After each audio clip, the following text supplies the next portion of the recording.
Between thermodynamic heat transfer. मैं मान के चल रहा हूँ कि आप थर्मोडायनेमिक्स पढ़कर आए होंगे, क्योंकि वैसे भी ये कंपलसरी सब्जेक्ट है तो सारे बच्चे पढ़कर आते हैं, लेकिन हीट ट्रांसफर जो होता है वो नया आता है उनके पास। तो थर्मोडायनेमिक्स में भी हमने हीट की बात करी थी, वहां पर भी हमने हीट का ट्रांसफर किया था, बट यहाँ पे थोड़ा सा सिनेरियो अलग हो जाता है और एक ट्यूब के लिए ये क्वेश्चन इंपॉर्टेंट भी है, 2 मार्क्स में पूछा भी जाता है। ठीक है, देन कंटिन्यू करते हैं, रेट देखेंगे। अब देखो मोड ऑफ हीट ट्रांसफर, ये जो क्वेश्चन है आपको बड़े बड़े अक्षरों में मैंने लिख भी रखा है, डायग्राम बना रखा है। अगर आप पेपर में आप ऐसा डायग्राम बना देते हो तो थोड़े से नंबर ज्यादा मिल जाते हैं, वो आपके ऊपर है आप बनाना चाहते हो कि नहीं। 2 मार्क्स में मोड ऑफ हीट ट्रांसफर पूछ लिया जाता है। अगर आपके सेशनल हैं, पीयूटी हैं, तो भी ये क्वेश्चन बहुत ज्यादा इंपॉर्टेंट है, क्योंकि मेन क्वेश्चन है। 3 तरीके के होते हैं, पहला कंडक्शन, दूसरा कन्वेक्शन और लास्ट वाला रेडिएशन। मैं तीनों डिटेल में बताता हूँ आपको। कभी कभार ये 2 मार्क्स में पूछ लिया जाता है, कभी कभार ये पूछ लिया जाता है और कभी कभार ये पूछ लिया जाता है, यानी तीनों सेपरेटली भी आपके 2-2 मार्क्स में पूछ लिए जाते हैं।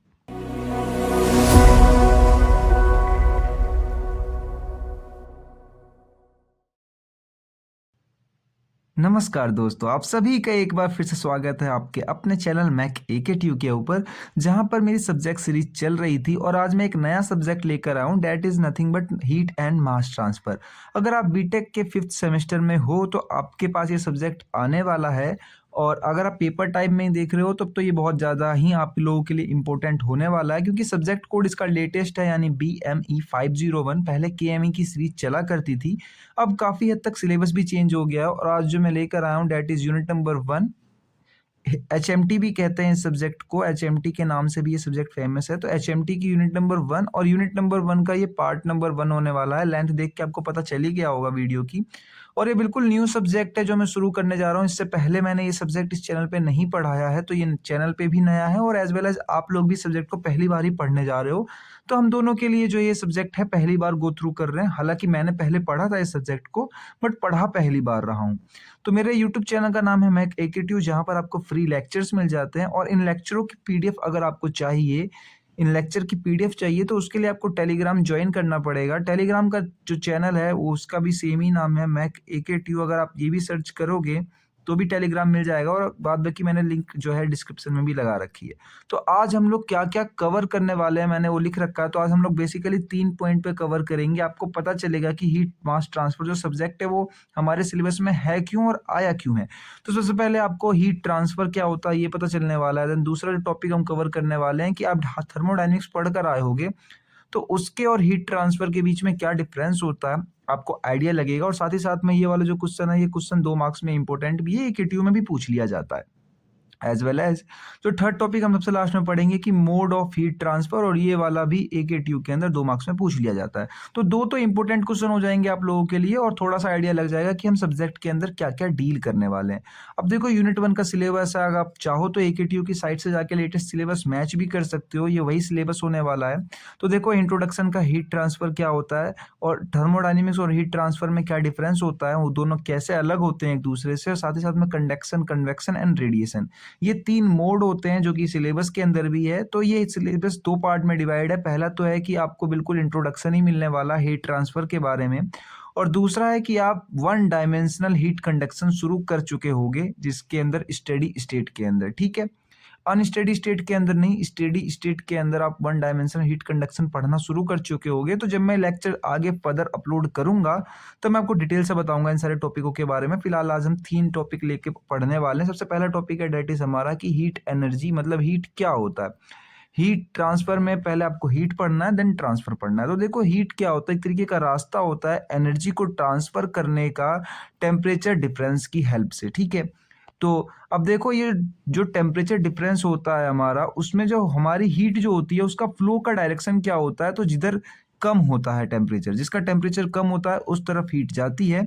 और ये बहुत ही छोटा कॉन्सेप्ट है, ये वेक्टर क्वांटिटी होती है। मान लो कोई एक मेटल है, इधर से ये हॉट है और इधर से ये कोल्ड है, तो जो हमारी फ्लो ऑफ हीट होने वाली है इसके अंदर डायरेक्शन जो होगा वो हॉट से कोल्ड की तरफ होगा। सिंपल सा डायग्राम है। वैसे ये क्वेश्चन AKTU में नहीं आने वाला है, AKTU में जो आएगा मैं बताऊंगा आपको कौन सा आएगा। अब देखो आपको ये बहुत काम आने वाली है कि unit of joule and sorry unit क्या क्या होती है हीट की, ये आपकी बहुत काम आने वाली है और ये आपको आगे भी बहुत काम आएगी कि हीट की यूनिट क्या होती है। तो हीट की यूनिट जो होती है वो जूल होती है और साथ ही साथ में वर्क की यूनिट भी जूल होती है। तो कंफ्यूज मत होना, आगे आपको दोनों ही देखने को मिलेंगे सिलेबस के अंदर।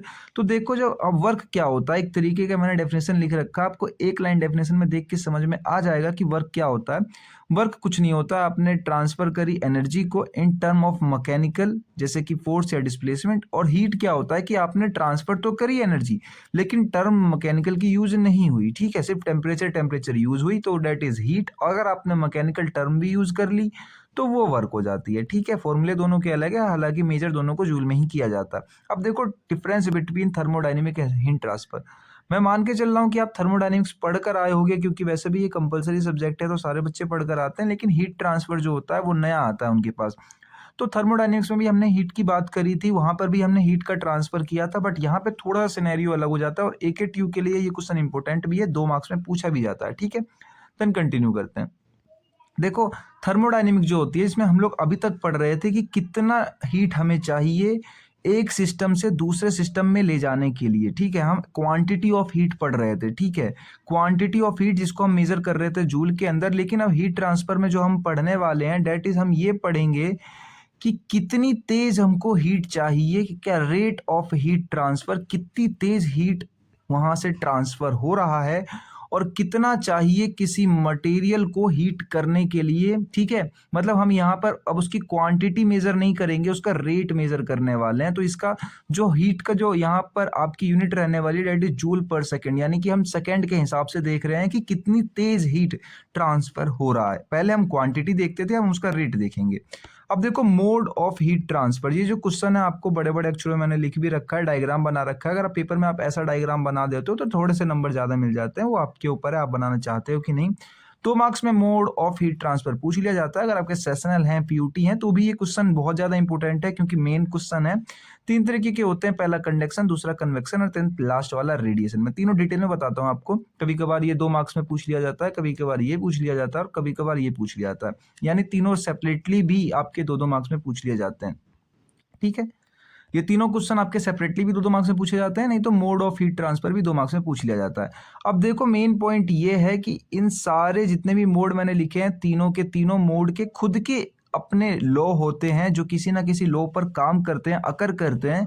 तो अगर आप वो भी साथ में पढ़ लोगे तो 7 मार्क्स के लिए प्रिपेयर हो जाओगे, बट मैं आज वो नहीं पढ़ाऊंगा इस लेक्चर के अंदर, नेक्स्ट लेक्चर में हम गो थ्रू करेंगे उसको। देखो सबसे पहला टॉपिक है हमारा जो 2 मार्क्स में पूछा जाता है, कंडक्शन और हीट ट्रांसफर का सबसे पहला ये मोड भी है। 2 मार्क्स में लिख भी देता हूँ यहाँ पे।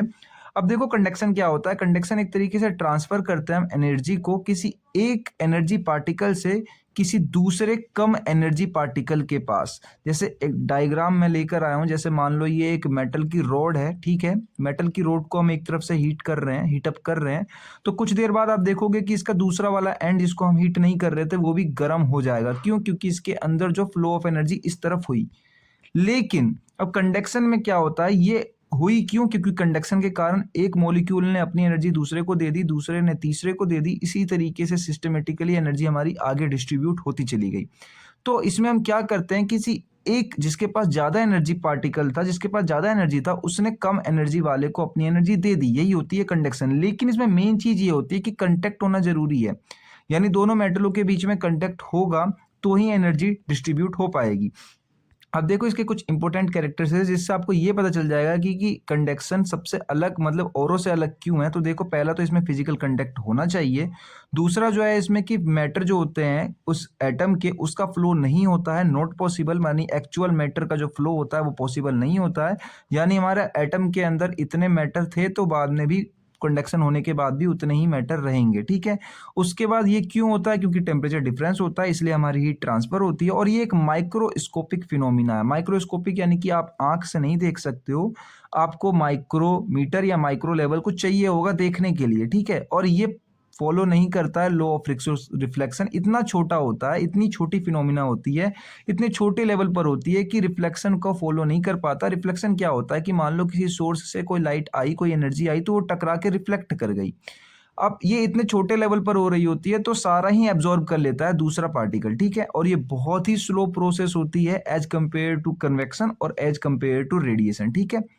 अब देखो कंडक्शन किस किस चीज में अकर करता है, जो सॉलिड में भी होता है, लिक्विड में भी होता है और गैस में भी होता है, यानी तीनों के पार्टिकल्स में होता है। लेकिन लिक्विड वाले केस में तभी होता है जब आपका पानी रुका हुआ हो, ठीक है, यानी कि आपका पानी चल नहीं रहा हो। मैं बताऊंगा आगे। अब देखो कंडक्शन, सॉलिड कंडक्शन में किस तरीके से होता है, तो अभी जो आपने एग्जांपल देखा वो कंडक्शन का ही था कि लैटिस वाइब्रेशन जो होती है मॉलिक्यूल्स की वो लगी हुई होती है, एक दूसरे में वाइब्रेट होती है, इसके कारण भी कंडक्शन होता है, जिसके कारण जो पार्टिकल्स है हमारे वो जल्दी जल्दी एक दूसरे से टकराने लगते हैं और अपनी एनर्जी को इधर उधर बिखेरने लगते हैं, ठीक है, जिससे आसपास वाला मैटर और जल्दी गर्म हो जाता है। या ट्रांसपोर्ट ऑफ फ्री इलेक्ट्रॉन्स, कुछ मेटल के केस में जब हमारे इलेक्ट्रॉन्स फ्री होते हैं तो वो एनर्जी लेके उस मेटल के अंदर घूमने लगते हैं। और एक और केस में होता है जब फ्री इलेक्ट्रॉन्स क्या करते हैं, बेसिकली ये ऊपर वाली लाइनें रिपीट हो गई है यहाँ पे, तो आप इसे स्किप मार सकते हो। तीसरा केस यही है कि जो पार्टिकल्स है ना वो मॉलिक्यूल्स अपनी एनर्जी दूसरे को दे देते हैं, क्योंकि वो ट्रांसमिट करते हैं अपनी एनर्जी को, एनर्जी ट्रांसमिटेड करते हैं।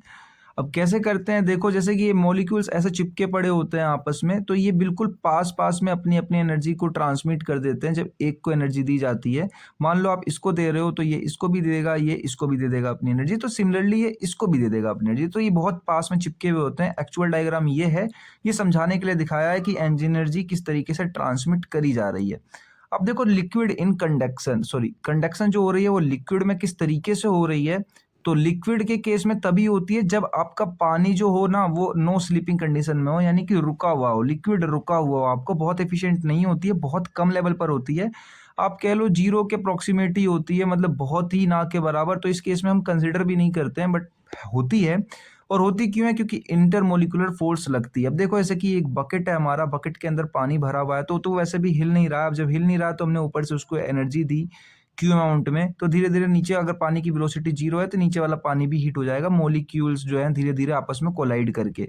लेकिन ये तभी पॉसिबल था जब पानी रुका हुआ था। मान लो ये रिवर होती और आप हीट दे रहे होते, तो जो मॉलिक्यूल लेता अपनी एनर्जी वो तो लेके आगे निकल जाता, तो ये हो नहीं पाता।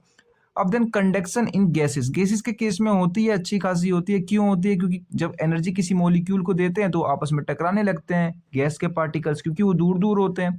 और जब तो होता है मोमेंटम उसके कारण अंदर होता है, इसलिए हमारी एनर्जी इधर, जैसा कि मान लो ये गैस का एक कंटेनर था जहां पर आपने ये भर रखा था क्यू अमाउंट में, एनर्जी यहाँ से दे रहे हो, इसके अंदर गैस भरा हुआ है, तो धीरे धीरे पूरा गैस यहाँ पे अंदर हीट हो जाने वाला है। क्यों, क्योंकि इनके मॉलिक्यूल के बीच में कोल्यूजन हो रहा है, एंड साथ ही साथ में उसकी मोमेंटम के कारण हीट ट्रांसफर हो जा रही है। ठीक है, तीनों को केस आई होप कि आपको समझ में आ जाओगे। देन दूसरे पे चलते हैं। दूसरा कुछ नहीं है, दूसरा है हमारा कन्वेक्शन। कन्वेक्शन भी इंपॉर्टेंट है जितना कंडक्शन इंपॉर्टेंट है, और ये मैक्रोस्कोपिक फिनोमेना होता है, इसको आप आंखों से देख सकते हो, और ये भी 2 मार्क्स के लिए एक ट्यूब के अंदर इंपॉर्टेंट है। देखो ये किस में अकर करता है, तो सिर्फ फ्लूइड में करता है। फ्लूइड मतलब लिक्विड और गैस, ठीक, दो ही होते हैं, सिर्फ लिक्विड और गैस के साथ ही अकर करता है। किस तरीके से मैं समझाऊंगा, कंफ्यूज मत होना। अब देखो आगे एक लाइन स्टेटमेंट लिखी पड़ी है, इसमें बहुत से बच्चे कंफ्यूज हो जाते हैं और कन्वेक्शन को समझ नहीं पाते हैं। आप थोड़ा डिटेल से देखना कि जो ये होता है ना, ये हीट ट्रांसफर होता है जो अकर करता है सॉलिड सरफेस और सराउंडिंग फ्लूइड के टेम्परेचर डिफरेंस के बीच में। देखो सराउंडिंग में तो फ्लूइड होना कंपलसरी है, लेकिन जो सॉलिड सरफेस है वो किसी की भी हो सकती है, सॉलिड की भी, लिक्विड की भी, और एज वेल एज गैस की भी। नहीं समझ में आया, डायग्राम से देखो, डायग्राम में समझ में आएगा। जैसे मान लो ये मेटल का कोई एक पीस रखा पड़ा है जो कि गर्म है, ठीक है, जो सॉलिड सरफेस है उसके बाहर की तरफ, और बाहर से ये हवा हमारी जा रही है, सराउंडिंग फ्लूइड, जो बाहर एयर है। तो एयर जो होगी वो हमेशा फ्लूइड होनी चाहिए, या तो लिक्विड होगी नहीं तो गैस होगी। लेकिन अब जैसे जैसे इसमें से एमिट होगी बाहर की तरफ एनर्जी, तो बाहर की जो आसपास की एयर है वो भी गर्म हो जाएगी, तो डेट्स इट कन्वेक्शन। लेकिन अगर मैं बात करूं कन्वेक्शन में, एक मेन चीज ये होती है कि जो आपने ये सरफेस रख रखा है वो तो सॉलिड का, गैस का, लिक्विड कुछ भी हो सकता है, गर्म पानी हो सकता है, गर्म गैस हो सकती है, या गर्म मटेरियल हो सकता है। लेकिन जो बाहर ठंडा जो उसको कर रहा है, डेट मीन्स जो उसकी एनर्जी एब्जॉर्ब कर रहा है, वो हमेशा फ्लूइड होना चाहिए। ठीक है, कोई दूसरा मेटल होगा तो कंटेक्ट हो जाएगा, और कंटेक्ट हो जाएगा तो डेट मीन्स वो कंडक्शन ही हो जाएगा इनडायरेक्टली। ठीक है, अब देखो फ्लो ऑफ मैटर इसमें पॉसिबल है, क्योंकि ये वाला जो मैटर था यहाँ पे एयर का, कुछ देर बाद उसको अगर आप ब्लोअर की हेल्प से यहाँ भेज दोगे तो वो यहाँ पर भी आ जाएगा। ठीक है, तो इस तरीके से भी होता है। एंड बात करूँ डेंसिटी डिफरेंस जो होती है, इसके कारण भी होता है, कहीं पे एयर की डेंसिटी कम होती है, कहीं पे एयर की डेंसिटी ज़्यादा होती है। मान लो आपको जैसे कि ये हॉट मेटल रखा पड़ा है, आपने बाहर से एयर फ्लू किया, तो इसके एयर के पार्टिकल्स यहाँ से सारे गुजरेंगे धीरे धीरे और इस मेटल को धीरे धीरे ठंडा करते हुए चल जाएंगे, ठीक है। तो डेट इज कन्वेक्शन। अब टाइप्स ऑफ कन्वेक्शन, कभी कभार AKTU में सिर्फ टाइप्स ऑफ कन्वेक्शन ही आता है। तो पहला होता है फोर्स, दूसरा होता है नेचुरल। नेचुरल का एक और नाम भी है फ्री कह लो। फोर्स क्या होता है कि जब आप किसी बाहर से फोर्स लगा रहे हो सरफेस के ऊपर और एक्सटर्नल फोर्स लग रहा है, जैसे कि फैन हो गया, मतलब ठंडा जल्दी करना है आपको इसको, तो आप एक फैन लगा दिया जिससे बाहर से तेज तेज हवा जा रही है और इसकी गर्मी यानी हीट को लेके निकल जा रही है, तो डेट्स इट, ये फिनोमेना हमारा फोर्स हो जाता है। फ्री वाला कौन सा होता है? फ्री वाला ये होता है कि आपने कुछ नहीं किया, वो नेचुरल धीरे धीरे ठंडा होने वाला है बियोंसी फोर्स के कारण, जिसके कारण डेंसिटी डिफरेंस हो जाती है और टेम्परेचर जो है ना वो धीरे धीरे जो है बाहर का टेम्परेचर धीरे धीरे बढ़ने लगता है आसपास का, ठीक है। किस तरीके से देखो कैसे, हमारा जो यहाँ पे एक कप, आप मान लो कि आप जब चाय पीते हो तो आपने एक कप कमरे में रख दिया है, कमरे थोड़ी देर बाद देखोगे कि चाय ठंडी हो गई, तो चाय की जो हीट एनर्जी थी वो बाहर की तरफ निकल गई, फ्लूइड में निकल गई। अब चाय का जो सरफेस था वो हमारा काम कर रहा था सॉलिड सरफेस का, और जो बाहर एयर थी वो काम कर रही है हमारी फ्लूइड की। तो उसी तरीके से यहाँ पे एनर्जी हो जाती है रिलीज। अब एनर्जी रिलीज हो जाती है बाहर की तरफ, तो डेट मीन्स ये खुद हुई है, तो डेट इज नेचुरल फिनोमिना था, इसलिए इसको कहते हैं फ्री कन्वेक्शन। एक फॉर्मूला होता है, बाद में तो हम इसको ड्राइव भी करने वाले हैं, बट फॉर्मूला अभी आप देख लो कि pressure divide by rho is equal to RT, और जिससे हमें साफ साफ पता चल रहा है कि आपका जितना प्रेशर जो है कम होगा उतना ज़्यादा इसका टेम्परेचर जो है, प्रेशर नहीं, यहाँ पे गलत चिन्ह लगा रखा है, डेंसिटी, जितनी डेंसिटी कम होती है उतना टेम्परेचर बढ़ता जाता है, ठीक है। जितनी डेंसिटी कम होती जाती है उतना टेम्परेचर बढ़ता जाता है, लेकिन प्रेशर के तो बढ़ने पे टेम्परेचर भी बढ़ेगा, ठीक है। अब देखो लास्ट आता है रेडिएशन। रेडिएशन भी 2 मार्क्स के लिए AKTU के अंदर इंपॉर्टेंट है। तो देखो रेडिएशन क्या होता है, जब हमारी हीट ट्रांसफर होती है किसी इलेक्ट्रोमैग्नेटिक वेव के थ्रू, ठीक है। इलेक्ट्रोमैग्नेटिक वेव बहुत ज़्यादा अमाउंट में होती है, जैसे कि इसको ट्रेवल करने के लिए किसी मीडियम की जरूरत नहीं होती है, जैसे सन से एनर्जी निकल रही है वो सीधा अर्थ के पास आ रही है, तो बीच में हमारी एयर या कोई और मीडियम भी नहीं है जिसमें वो ट्रेवल कर रही है, वो सीधा वैक्यूम में ट्रेवल कर रही है। इसकी अप्रोक्सीमेट जो स्पीड होती है वो 3 × 10⁻8 मीटर सेकेंड होती है, और ये इतनी ही लाइट की होती है। सिमिलरली आप कहो तो लाइट जो हम इधर उधर करते हैं अपनी एक जगह से दूसरी जगह, तो वो रेडिएशन ही हो रही होती है, हीट ट्रांसफर की, रेडिएशन की फॉर्म में। अब देखो इससे बहुत जल्दी हीट ट्रांसफर हो जाती है, बहुत जल्दी, यानी कि आप स्पीड देख सकते हो, या फिर सिंपल समझो तो 3 लाख हो जाएगी किलोमीटर पर सेकेंड, यानी कि आप 3 लाख किलोमीटर पर सेकेंड स्पीड होती है इसकी, अगर आप उसको थोड़ा सा कैलकुलेट करोगे तो। और ये रिफ्लेक्शन के नियम को फॉलो करती है, क्योंकि आपको पता है इतने अमाउंट में जब हीट आती है और बड़े लेवल पर फिनोमिना हो रहा है तो हीट आएगी, और आपने देखा भी होगा अर्थ से टकराने के बाद बहुत से रेडिएशन वापस भी चल जाते हैं, इसे रिफ्रैक्शन भी कहते हैं हम लोग। तो वीडियो पसंद आई हो तो लाइक कर देना, इतना ही लेकर आया था मैं, बिल्कुल नया सब्जेक्ट था तो मैंने सोचा ज़्यादा नहीं पढ़ाऊंगा आप लोगों को, तो डेट्स इट, इतना ही था हम लोगों का। अगर चैनल पे पहली बार हो, पहली बार ही लेक्चर देख लो, सब्सक्राइब कर लो, और आगे इसी लेक्चर के या फिर आगे किसी भी लेक्चर के आपको PDF नोट चाहिए तो उसके लिए टेलीग्राम पे जाना, यूट्यूब पे नहीं अवेलेबल है। और चाहते हो कि कोई और भी पास हो जाए पेपर में, कोई और अच्छा दोस्त है आपका तो उसको शेयर कर देना, बाद बाकी कोई जरूरत नहीं है। और बात रही कमेंट की, तो आप मुझे कमेंट करके बता दो कि मेरे पढ़ाने का स्टाइल कैसा लगा, या कोई डाउट हो आपको, या आप कोई सब्जेक्ट चाहते हो पढ़वाना या पढ़ना, तो वो आप मुझे कमेंट करके बता सकते हो, अपना फीडबैक बिल्कुल दे सकते हो, और कोई डाउट हो तो भी पूछ सकते हो, मैं हमेशा रिप्लाई कर दिया करता हूँ। तो मैं आपको मिलता हूँ नेक्स्ट लेक्चर के अंदर, और ये सब्जेक्ट सीरीज मैं बिल्कुल शुरू करने वाला हूँ, तो आप लोगों को कैसा लगा ये जान के मुझे बताना जरूर से। देन मैं मिलता हूँ आप लोगों के इसके पार्ट 2 में।